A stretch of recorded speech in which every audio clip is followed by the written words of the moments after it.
Hello kids, Mr. Agee here. For our word study today, we are going to head into the week 3 assignments. We're going to jump into word study and there is a little video to watch on YouTube. It's a refresher.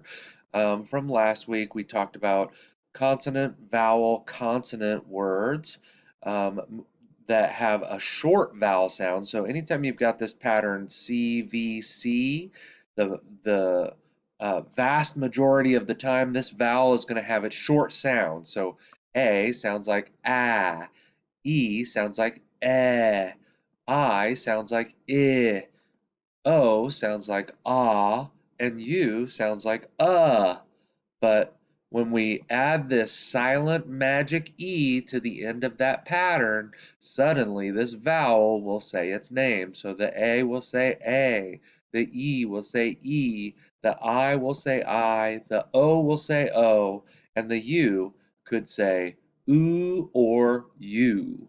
And so you're going to watch this little video that comes up, and if an ad comes up first, make sure you skip the ad as soon as you can, like this.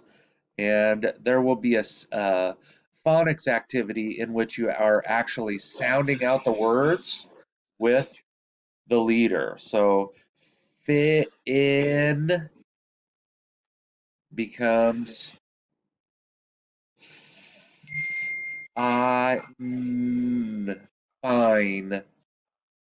And he just leads you through several examples.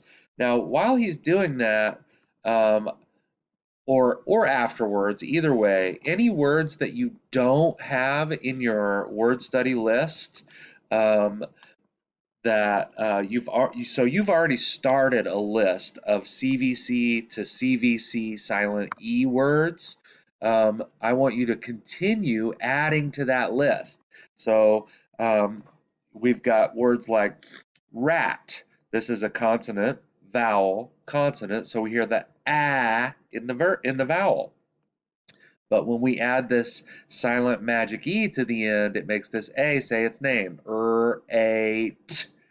Okay, so the E is silent, but it has power. It actually codes this vowel to say a long vowel sound. So cap becomes cape.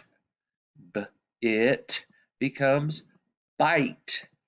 Tot becomes tote. And so this is consonant vowel consonant to consonant vowel consonant silent E. Um, what you're going to do is you are going to continue on with new words on that list after you watch the video that follow this pattern consonant vowel consonant for a short vowel sound, and then you add the silent E on to make it a long vowel sound. Okay, so this is reading practice and spelling practice. This is word study, so we're studying kind of how the written English language works. Okay, do your best, have fun, be creative with your words, and we will see you in the next lesson.